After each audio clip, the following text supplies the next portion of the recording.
ఇప్పుడే జీ5 app download చేయండి. చూడండి మీ ఫేవరెట్ టీవీ షోస్ ఎప్పుడైనా ఎక్కడైనా. సీత చాప్టర్ క్లోజ్ అయింది. మళ్ళీ సీత గురించి మాట్లాడుకో. మనం వాదించుకోవడం ఎందుకు? రామ్నే అడుగుదాం, తనేం చెప్తాడో విందాం.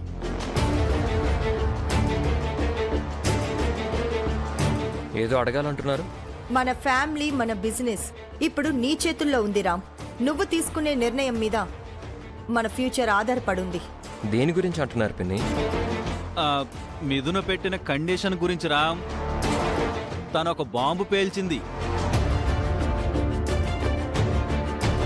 ఎంగేజ్మెంట్ క్యాన్సిల్ అయింది కదా, ఇంకా కండిషన్ ఏంటి? ముఖర్జీ గారు మనతో బిజినెస్ డీల్ కూడా క్యాన్సిల్ చేసుకుంటారంట రామ్. ఎందుకు డాడ్? అయినా అగ్రిమెంట్ అయిపోయింది కదా, ఇప్పుడు క్యాన్సిల్ ఏంటి? మనతో చేసుకున్న డీల్ ఎప్పుడైనా క్యాన్సిల్ చేసుకోవచ్చని వాళ్ళ అగ్రిమెంట్లో ఒక క్లాజ్ ఉందంట. వ్యాలిడ్ రీజన్ లేకుండా అలా ఎలా క్యాన్సిల్ చేసుకుంటారు పిన్ని? రీజన్ ఉంది రామ్.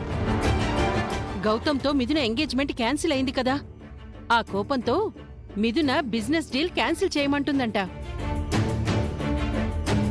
ఆ డీల్ క్యాన్సిల్ అవ్వకూడదంటే నువ్వు మిథునని పెళ్లి చేసుకోవాలంట రామ్.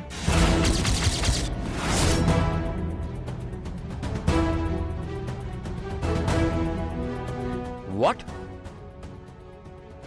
నేను తనని పెళ్లి చేసుకోవాలా? నాకు ఆ ఉద్దేశం లేదు అని ఎప్పుడో చెప్పాను కదా. నీకా ఉద్దేశం లేకపోయినా ఇప్పుడు ఆ అవసరం ఉందిరా.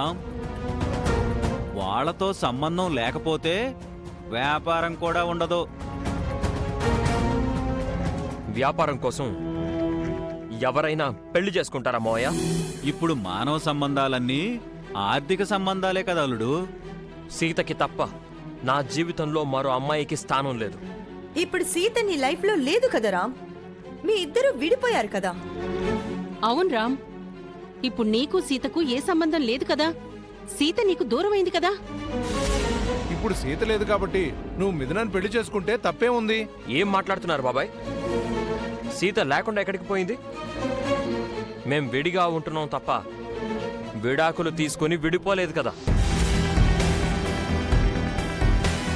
కావాలంటే వెంటనే సీతతో డివోర్స్ తీసుకో బ్రో. నీకు మిథునతో లైన్ క్లియర్ అవుతుంది. అవును రామ్, నన్ను చంపాలని చూసిన ఆ నేరస్తురాలు నాకు వద్దు అని నువ్వే చెప్పావు. సీత మళ్ళీ నీ జీవితంలోకి వచ్చే అవకాశమే లేదు. అలాంటప్పుడు నువ్వు మిథునని పెళ్లి చేసుకోవచ్చు కదా. అలా ఎలా చేసుకుంటాను పిన్ని? సీత తప్పు చేసి ఉండొచ్చు, అది క్షమించరాని నేరమే అవ్వచ్చు. కానీ సీత తను ఏ తప్పు చెయ్యలేదు అంటుంది. తను నిరపరాధి అని నిరూపించుకుంటాను అంటుంది.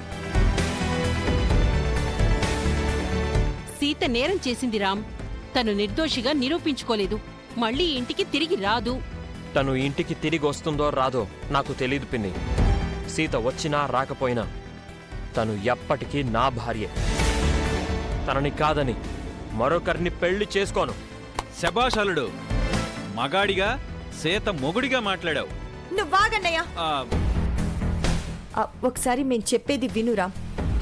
తప్పు చేసిన సీతని నువ్వు ఎప్పటికీ క్షమించవని నాకు తెలుసు.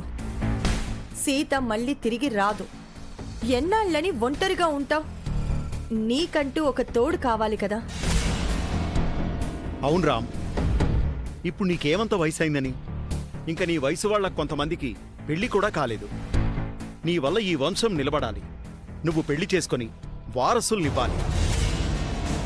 సీత కంటే మిథున నీకు అన్ని విధాలా తగినమ్మాయి రామ్. మీరిద్దరూ మేడ్ ఫర్ ఈచ్ అదర్. నీకు మిథున్ లాంటి అమ్మాయిని తీసుకురావాలని మహా ఎన్నో కలలు కనింది. నువ్వు మిథునని పెళ్లి చేసుకుంటే మనకి ఏ ప్రాబ్లం ఉండదు రామ్. మన బిజినెస్ కూడా డెవలప్ అవుతుంది. ఆపండి. నాకు బిజినెస్ అవసరం లేదు. కావాలంటే ఆ డీల్ని క్యాన్సిల్ చేసుకోమానండి.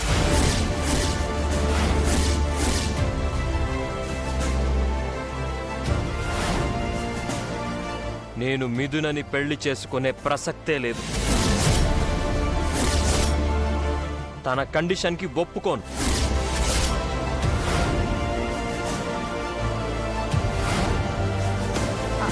అది కాదు రామ్. అనవసరంగా ముఖర్జీ గారితో గొడవెందుకు? వాళ్ళతో పెట్టుకుంటే నష్టపోయేది మనమే. మన కంపెనీలన్నీ మూతపడతాయి. మనము రోడ్డు మీదకొచ్చేస్తాము. ముఖర్జీ గారి కాంట్రాక్ట్తో మన కంపెనీ మొదలవ్వలేదు పిన్ని. వాడు కాదు అంటే మనం రోడ్డున పడ్డానికి. మన కంపెనీ మా అమ్మ సుమతి పెట్టుబడితో మొదలైంది. డాడీ కష్టార్జితంతో ఎదిగింది. మీ తెలివితేటలతో విస్తరించింది.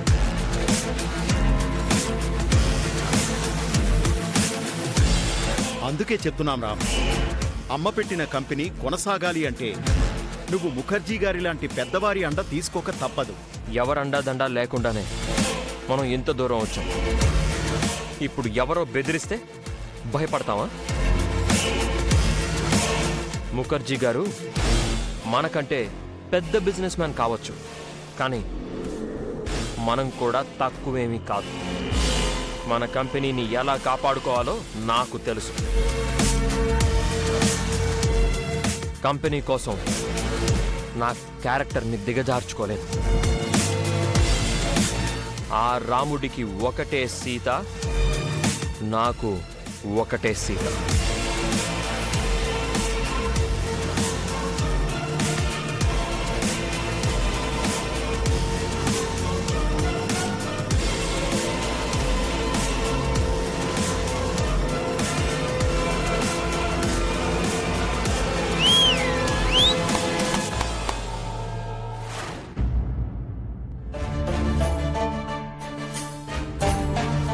మిథునలా నువ్వు పెట్టిన కండిషన్కు రామ్ ఒప్పుకున్నాడో లేదో సీత? మహాలక్ష్మి వాళ్ళందరూ కలిసి రామ్ మీద ఒత్తిడి చేసి ఒప్పించారో లేదోనండి.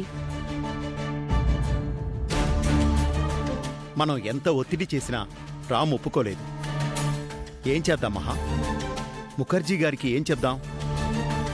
చెప్పడానికి ఏముంది బావా, మనతో రామ్ చెప్పిందే ముఖర్జీ గారికి చెప్పండి.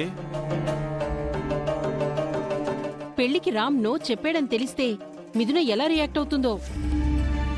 బిజినెస్ డీల్ క్యాన్సిల్ చేస్తుంది, అంతకు మించి ఏం చేస్తుంది? రామ్ ఇంకా ఏ డెసిషన్ తీసుకోలేదని చెప్తే ఎలా ఉంటుంది? ఏముంటుంది, మనం పెళ్లి డెసిషన్ పెండింగ్ లో పెడితే వాళ్ళు బిజినెస్ డీల్ కూడా పెండింగ్ లో పెడతారు.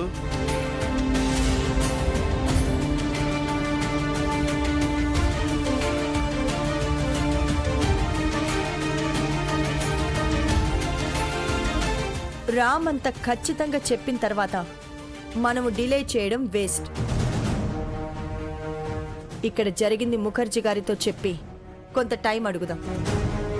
ఆ లోపు రామ్ మనసు మార్చుకుని మిథునను పెళ్లి చేసుకుంటాడు అని అనుకుంటున్నావా చల్లాయ్? అది అసాధ్యం. కాసేపు నువ్వు కామ్గా ఉండన్నయ్యా. ఇప్పుడే ముఖర్జీ గారికి కాల్ చేసి చెప్తాను జన. ఏది జరిగినా ఫేస్ చేయడం తప్ప ఏమీ చేయలేం. జీ5 యాప్ డౌన్లోడ్ చేసి అన్ని ఎపిసోడ్స్ పూర్తి ఉచితంగా చూడండి.